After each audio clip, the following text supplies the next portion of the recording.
एक बेचारी सी लड़की दिखाते हैं, उसके पीछे राहत फतेह अली के आलाप लगा देते हैं। इस टॉपिक को ना राइटर्स ने बहुत मंजन की तरह खींचा और बहुत गंदे तरीके से इस टॉपिक को एक्सप्लॉइट किया गया है। बहुत फास्ट पेस में इसको लेके जाया जा रहा है, लंबी कहीं नहीं की जाएगी। फर्स्ट एपिसोड में आपको प्लॉट बता दिया गया कि हम ये चीज इस तरह हो रही है, तभी एज ए जेन, क्योंकि हमारे पाकिस्तानी ड्रामा लंबी बहुत होती है। हमारे तो 11 किस्तों में पता नहीं क्या इतना लंबा जाता है, अटेंशन स्पैन ये है। लड़की के साथ रेप होता है, वो घर आती है, वो घर वालों को बता देती है और वो कहती है कि मुझे केस FIR रजिस्टर करनी है। वही आपके टिपिकल नॉर्म्स के नहीं मान रहे। स्पेशली उसके जो भाई साहब हैं, वो जी उन्हें घसीट के उनके रूम में लॉक कर देते हैं। She is not allowed to go out of her home and launch an FIR। लेकिन उसी एपिसोड में आगे जाके ये होता है, उसी तो नहीं अगले एपिसोड में, लेकिन ऑल ऑफ अ सडन उनके भाई के कैरेक्टर में शिफ्ट आता है और वो कहते हैं बहन मैं तुम्हारे साथ खड़ा हूँ। ये कैसे होता है भाई? एक ही क्राइम सीन को मुख्तलिफ लोग अलग अलग पर्सपेक्टिव से बयान करेंगे और वो हमें दिखाए जाएंगे। क्योंकि हो सकता है क्योंकि फैसल कुरैशी ने पुलिस वालों को ये बोला है कि रोहित मेरे साथ था रात में डिनर पे।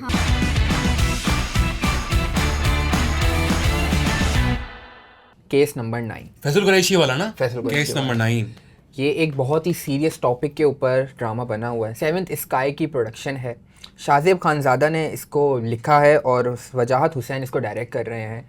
बहुत ही सीरियस टॉपिक इस पे हुआ है। नम्रा, आपने देखा है ड्रामा? बिल्कुल देखा है। मी बीइंग अ वुमेन, मैं इस ड्रामे को देख भी रही हूँ क्योंकि जब इसके टीजर्स आए थे मार्केट में, आई कुड टेल कि ये किस टॉपिक है इसका, रेप का। एक रेप विक्टिम अपने हक के लिए लड़ रही है, तो of course being a women मुझे तो बहुत ये ड्रामा अट्रैक्ट किया। मैं देखना चाहूँगी क्योंकि हमारे माशरे में, स्पेशली पाकिस्तान के सोसाइटी में, इस चीज़ को लेके ना इतना बुरा इसे ट्रीट किया जाता है, द वे इसकी मॉकरी होती है। तो ऑलरेडी ये बहुत अच्छी बात है इसके ऊपर कोई ड्रामा आया आप, ताकि आप एक नए चैनल पे जाके ये बात बता रहे हो, not just in the news आ रहा है कि भाई आपको देख रहे हो। बट बाबर ड्रामे, इस टॉपिक को ना राइटर्स ने बहुत मंजन की तरह खींचा और बहुत गंदे तरीके से इस टॉपिक को एक्सप्लॉइट किया गया है। रेप के साथ जिस तरह एक बेचारी सी लड़की दिखाते हैं, उसके पीछे राहत फतेह अली के आलाप लगा देते हैं जैसे वो कोई बेचारी है, पता नहीं क्या हो गया उसके साथ। But I think it's high time कि हम इस तरह के टॉपिक्स को ना बहुत ही तरीके से लेके चलें, जहां हम लड़कियों को एम्पावर्ड दिखाएं और उन्हें रास्ता दिखाएं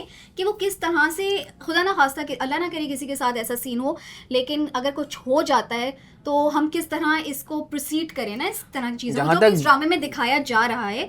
तो कहानी तो आप सबको पता ही है क्या है, लेकिन मुझे थोड़ी सी इसमें कुछ मसाइल नजर आए। लेकिन एज अ जेन ज़ी मैंने ड्रामा देखा है, इसके 4 एपिसोड्स अभी तक आए हैं, मैंने देखे हैं। बहुत फास्ट पेस में इसको लेके जाया जा रहा है, लंबी कहीं नहीं की जाएगी।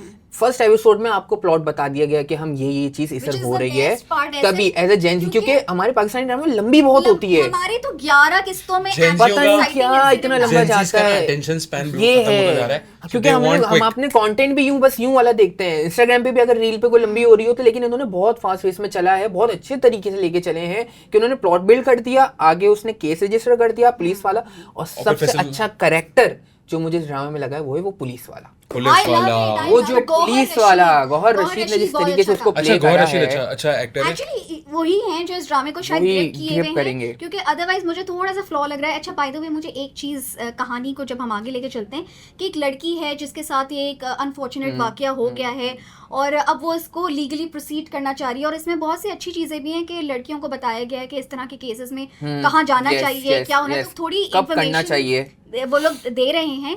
लेकिन मेरा इस ड्रामे की राइटिंग से थोड़ा सा मैंने इसका एक ग्लिच पकड़ा है, एक प्रॉब्लम, कि यार देखो शुरू में उन्होंने दिखाया कि लड़की के साथ रेप होता है, वो घर आती है, वो घर वालों को बता देती है और वो कहती है कि मुझे केस FIR रजिस्टर करनी है। वही आपके टिपिकल नॉर्म्स के नहीं मान रहे। स्पेशली उसके जो भाई साहब हैं, वो जी उन्हें घसीट के उनके रूम में लॉक कर देते हैं। She is not allowed to go out of her home and launch an FIR।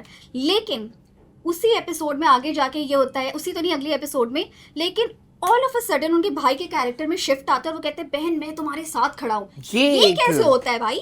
या आपको अगर कैरेक्टर को एक शिफ्ट भी डालना है तो आपको उसको ऑर्गेनिक नहीं, उस टाइम पे वो जज्बाती था कि नहीं कि मैं ये कर दूंगा, मैं वो कर दूंगा। उसके बाद फिर जब उसको एक कॉल आती है यूनिवर्सिटी से कि तुम आ नहीं रहे, फाइनल का प्रोजेक्ट है, तो उसके दोस्त जब इंसिस्ट करते हैं कि हम तुम्हारे घर आ रहे, तब वो फौरन से सडन चेंज होता है। बट ये बहुत थोड़ी वीक राइटिंग थी कि एक जगह भाई की वजह से उसका इतना बड़ा नुकसान। नॉट ओनली भाई, अब्बा भी मना कर रहे थे, अम्मा भी मना कर रही है। है। थोड़ी मेलो अम्मा अब्बा थे, लेकिन दरवाजे पे ताला लगा दिया कि बाहर ना जा सके।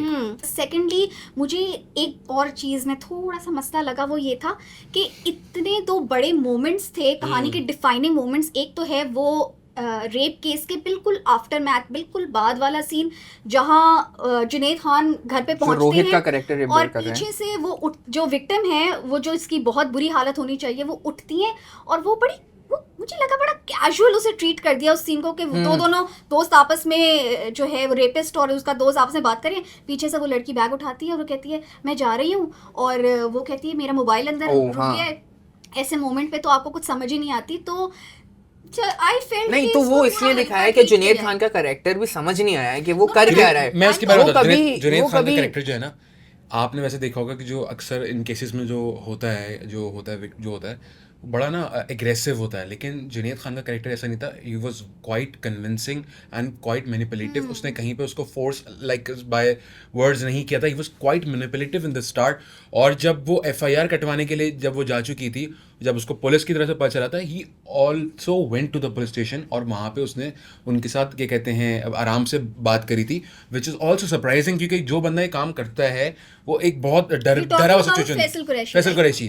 अच्छा, बाय द वे मैं जरा आगे का बता देती हूँ कि बेसिकली ये जो पूरा ड्रामा है आगे जाके कोर्ट रूम ड्रामा बनेगा। तो इसकी थोड़ी सी इंसाइट मुझे मिली थी कि जो स्क्रिप्ट था वो शाहजेब खानजादा लेके बहुत जगह घूमे थे, बट द मोमेंट वो कोर्ट रूम टॉक ड्रामा देखते थे तो everybody was rejecting the script. आपने लिखा अच्छा है लेकिन ये बन नहीं सकता इस पे कुछ, लेकिन समहाउ इट गॉट प्रोड्यूस्ड और अब हमारे सामने। तो जब ये कोर्ट रूम में आएगा और जब वहाँ बहस मुबाहिस से होंगे, वो बड़ा मजे का सीन होगा। मुझे ऐसा लग रहा है कि सबा कमर अपनी वकील खुद प्ले करेंगी। नहीं, उनके साथ आमना शेख आएंगे, अभी उनका कैरेक्टर बाकी है एंड उनका कमबैक हो रहा है। बाय द वे गाइस, उनका शादी के बाद जो काफी अरसे से स्क्रीन से गायब थी, Aamna Sheikh is actually coming back on the screen and she is a great performer. Let's see what she is got to offer to us. और केस नंबर 9 से हमें बहुत ज़्यादा उम्मीदें हैं क्योंकि ऐसा टॉपिक है, ऐसी चीज़ें। बाय द वे मैंने एक और चीज़ नोट की, आई थिंक राइटिंग में आगे जाके ये भी होगा कि एक ही क्राइम सीन को मुख्तलिफ लोग अलग अलग पर्सपेक्टिव से बयान करेंगे और वो हमें दिखाए जाएंगे। क्योंकि हो सकता है क्योंकि Faisal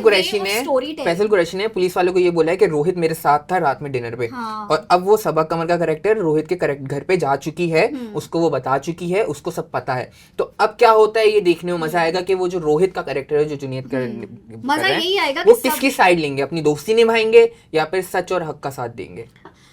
so this is it guys, these were all the shows that are there और जिसका हमने आप लोगों को एक अनबायस्ड जो हम सोचते हैं वैसा रिव्यू करके दिखाया। और अब हम चलते हैं अपने नेक्स्ट सेगमेंट पे जहां हम डिस्कस करेंगे, जहां हम एक्चुअली पॉपकॉर्न रेटिंग्स हमारे सेगमेंट का नाम है और हम रेट करेंगे नाम आएगा ना मजा, बेस्ट एक्टर को। पॉपकॉर्न खाते हुए करेंगे। करो।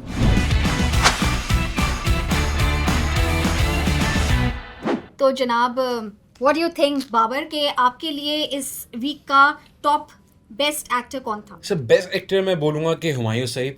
अच्छा कैरेक्टर है, अच्छा सा कैरेक्टर प्ले कर रहा है। एक्ट्रेस जो है मैं चूज़ करूँगा सज्जल, गुड कैरेक्टर, गुड अच्छा। या रमशा कर सकता हूँ क्योंकि बिरयानी माय फेवरेट। अच्छा, फिर बची विलन नेगेटिव कैरेक्टर, उसमें मैं लूँगा Faisal Qureshi. Okay, so now that the bucket is in my hand, और मैं कहूँगी मेरे लिए इस वीक का सबसे टॉप परफॉर्मिंग एक्टर या एक्ट्रेस साइमा नूर रही। She is doing a great job. और अगर मैं नेगेटिव कैरेक्टर की बात करूँ तो मेरे लिए आज़ान समी खान ने काफ़ी अच्छी परफॉर्मेंस दी। वो बहुत मेलो रह के भी बहुत कोल्ड ब्लडेड विलन निकल कर आ रहे हैं। सो मेरे लिए ये दोनों हैं। For me best actor biryani के मामू, ठीक है, एंड एक्ट्रेस में साइमा नूर और विलन में Azaan Sami Khan. Okay, so we are agreeing on या ये वेरी आप लोग एग्री कर रहे हैं, मैं अलग हूं क्योंकि यू नो यंग। आप अलग हो ना, आपकी फैंटेसी अलग है भाई। अच्छा जी, यहाँ पर हम अपने शो को रैप अप करते हैं। So we are signing off, the popcorn panel is signing off. देखते रहिए माइको, देखते रहिए द पॉपकॉर्न पैनल।